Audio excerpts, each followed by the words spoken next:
Sunday night may have been a single night record for vandalisms, but that's been going on for months. If you go along here, you're going to find glass like this up and down these streets because of how often this is happening. And it's not just that vandalism.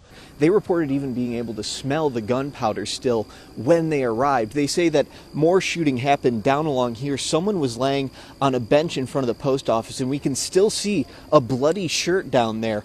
That is where several parents had to sit and wait. They say their kids were on this bus and they were just waiting to be able to talk to them. Yeah, Rob, just an hour ago, there was a black smoking hole in the front of this home, and just beyond those boards now, there was a living room, and that's where the man was sitting. Police say Angel Sevilla was the one inside the car. He made it down to Daly and North Bend Road, where they say he crashed into a utility pole. He would later tell officers this was actually the first accident he'd ever been in. If you find a canister of nitrous oxide, you're probably going to see written on the side of it, for food use only, and yet it's being sold at Mr. Puff's Smoke Shop. The Ghetto Fest is so fun! You heard it from her. Guys, this isn't the only weekend. The Ghetto Fest, what? It's so fun! It's so fun, you guys. It's happening next weekend as well. Just moments before we were actually on camera here, we had a pair of people walk by to tell us that they used to live here, and they faced the same kind of issues we've been hearing about for the last week. On Saturday, it was pots and pans being thrown, and now neighbors are worried about what they're going to be using next. Hey! There we go. There we go, guys. You got to cut away from me now because I'm not going to do any better than that. DJ was her adopted son. She fostered him initially. He had been the victim of a fire as a baby, so he was missing a hand, 2 feet. He was severely disabled. She explained that she chose to adopt him when she was singing to him one day, and he pulled her in so that he could listen a bit more. Those are the kind of stories that they want to make sure that these people are remembered for, and not the way that they died. Was a hero. I was supposed to get a phone call that said Miss Pat left us and went to heaven laughing or calmly in her sleep. Not the call that was received by so many family members today. Rosemary Oglesby Henry says she was on Springbrook Drive today waiting for a police standoff to end and hoping that her friend Patricia McCollum was okay. I am still in shock. I am overwhelmed. Police say Anthony Mathis killed Patricia, her adopted son DJ, and 11-year-old Cadence McCollum. Mathis was taken into custody after a SWAT standoff that lasted hours and left neighbors shocked. Just hard to believe. It's really hard to believe. Police say Mathis later died from self-inflicted stab wounds. Rosemary says she's found herself forced to mourn. The last thing that she said to us was, "I love you, Rose. I'm ready to get back to work." And she said, "I'll be there for you till I take my last breath." Many people knew Patricia McCollum as Miss Pat, but few knew her like Rosemary did. Rosemary was 6 when they met, and today she's the CEO of Rosemary's Babies, a charity to help teen moms that Miss Pat helped create. She was a teen mom. I was a teen mom. And here we are 28 years later.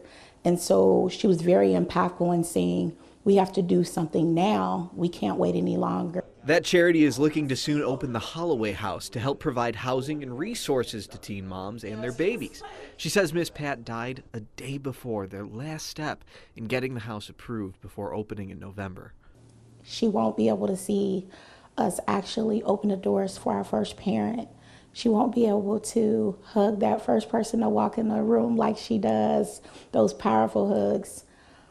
She won't be able to know what an impact that the lives that she's helped to change through Rosemary's Babies Company and the more than 200 kids that she fostered, how that's truly left a legacy on this city. Through fostering and adoption, she built a family, but it grew with kindness and charity. Rosemary herself is the goddaughter of Pat's daughter. People will hear about Patricia McCollum and what happened to her. But Rosemary says the people in need who see her name in bronze on a plaque at Holloway House will be the ones who know what she stood for.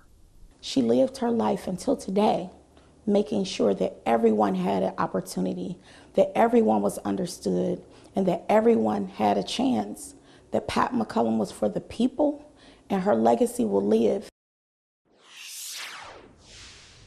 Now, I have also been told that Anthony Mathis was Pat's son-in-law in this situation. I understand they did know for some time that he has been struggling with his mental health. Now, they are still investigating the exact circumstances around these murderers. If you know anything about it, you're asked to call Cincinnati Police. Live in College Hill with photojournalist Jared Darwish, Brady Williams, Fox 19 Now. In the state of Kentucky, our Constitution requires an animal shelter taxpayer funded in all 120 counties. There is no statutes for human beings. Director of the Emergency Shelter of Northern Kentucky, Kim Webb, says they have limited resources. Oftentimes, their staff has to turn people away. They answer the phone 24/7, answer the door, and look at people in the eye and say, we don't have another option for you. She says when they're not an option, all that's left is for many people to sleep outside. Folks like Frank. I'm more or less anywhere I can sleep. It's up in the air from one minute to the next. Beneath a sign placed by the county urging people not to give him money, we found him with his own sign that says, "Bet you can't hit me with a quarter." Hey, where you want me to hit that? Right here on the sign. Oh!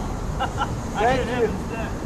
Sorry. Hey, God bless you. They throw them at me all the time, and I'll pick them up, put them in my pocket, man. They bounce off my chest or my face or whatever. Oh well. I mean, what the hell? I mean, life's what it is, man. Frank says he'll spend a whole day here with people happily throwing change at him. At night, he can't always find a bed. If he sleeps outside, new legislation means he could go to jail. The Safer Kentucky Act has been in place a little over a month now, and it bans camping in places not designated as campsites. For now, Webb says their clients have yet to be arrested. There's a lot of warnings. She says they just pick up and move to another location because there's nothing else they can do. Homelessness is not a poverty issue. Homelessness is a housing problem that requires a community solution. Webb explained that many of their clients have jobs, but not any that pay well enough. According to the National Low-Income Housing Coalition, if you make minimum wage in Kentucky, you'd need to work 94 hours a week to afford a one-bedroom rental home. You have individuals who are trying to get out of that system and work. And, it's becoming increasingly harder to do so.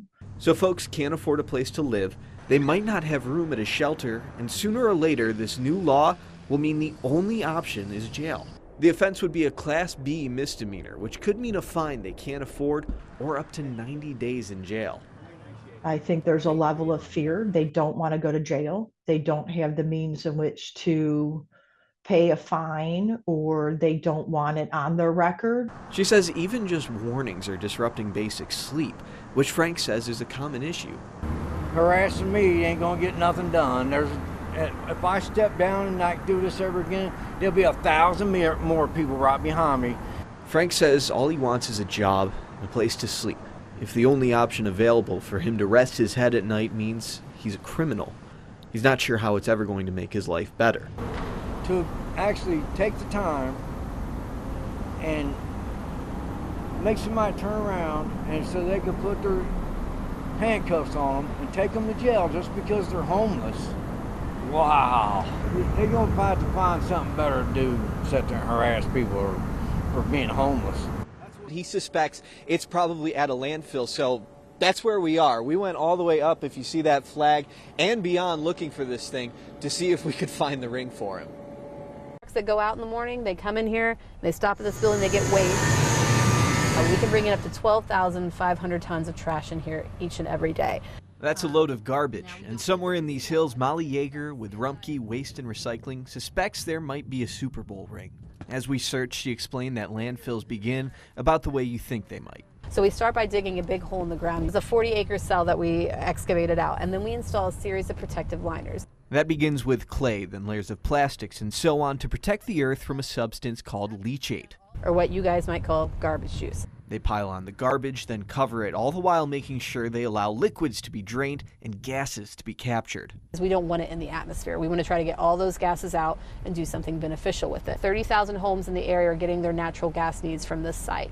That piles up to, well, new heights each day. You're probably sitting on 400 feet of trash at this point. She says it took less than 17 years to stack that high, which didn't bode well for locating a piece of jewelry. As we set out again, I had to know if they ever get calls for lost items. And if your truck hasn't come out here and tipped yet, we'll isolate that truck, and you're more than welcome to come look through those truck contents for a fee. But what if that item is a near priceless piece of football history that was lost over a week ago in a vat of chili at the University of Cincinnati? It'd be a very expensive endeavor to go digging in the trash, and especially if it's multiple days after the fact. If it's anywhere, Yeager says it's here. We probably have about 50,000 tons of trash sitting on it right now.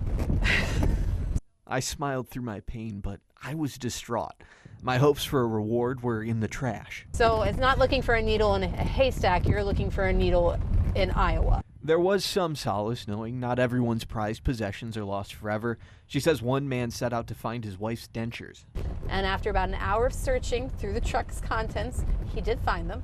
I do not know if he ever told his wife where they were, though. So that's a pretty good story. We also had... She definitely needs to brush him, that's for sure. Well, he's kissing her, so, joke's on him, too. Jason Kelsey's ring isn't even the first piece of football history in this landfill. The remains of Touchdown Jesus. When he was struck by lightning, he produced a lot of ashes. And the ashes had to go somewhere. So somewhere out there is Touchdown Jesus. But what's absolutely certain, she says, is that the landfill is expanding, and it always is. She says an individual in the United States creates about 5 pounds of trash every day.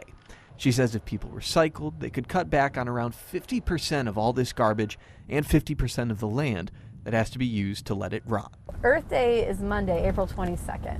It's a day, really to think about how we can better protect the environment. We could do more at home to reduce the amount of waste we're putting in the trash can and sending it here. We have a very robust recycling program, but so many things can go in there. And if we all took a hard look at that list and made sure we're putting everything in there every day, we can really decrease the amount of trash going here and save the landfill space for things that we can't recycle.